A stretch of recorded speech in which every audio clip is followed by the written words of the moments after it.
بسم اللہ الرحمن الرحیم۔ السلام علیکم ورحمۃ اللہ وبرکاتہ۔ ہم آپ کو حافظ اسلامک ٹی وی میں خوش آمدید کہتے ہیں۔ سونے سے پہلے یہ پڑھا کریں۔ حضرت علی رضی اللہ تعالی عنہ سے روایت ہے، فاطمہ رضی اللہ تعالی عنہ نبی کریم صلی اللہ علیہ وآلہ وسلم کی خدمت میں حاضر ہوئی تھی اور آپ صلی اللہ علیہ وآلہ وسلم سے ایک خادم مانگا تھا۔ پھر آپ صلی اللہ علیہ وآلہ وسلم نے فرمایا کہ کیا میں تمہیں ایک ایسی چیز نہ بتا دوں جو تمہارے لیے اس سے بہتر ہو؟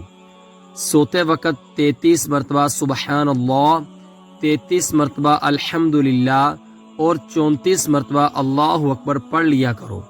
حضرت علی رضی اللہ تعالی عنہ نے کہا کہ پھر میں نے ان کلمات کو کبھی نہیں چھوڑا۔ اس کا حوالہ صحیح بخاری سے ہے۔ صحیح بخاری حدیث نمبر 5362 5362 ہے۔ نبی کریم صلی اللہ علیہ وآلہ وسلم نے فرمایا، آباد رہے وہ شخص جس نے میری حدیث سنی اور آگے پہنچائی۔ آپ اپنے عزیزوں کو یہ ویڈیو لازمی شیئر کریں تاکہ وہ بھی ثواب حاصل کر سکیں۔ ملتے ہیں آپ سے اگلی ویڈیو میں، تب تک کے لیے اللہ حافظ۔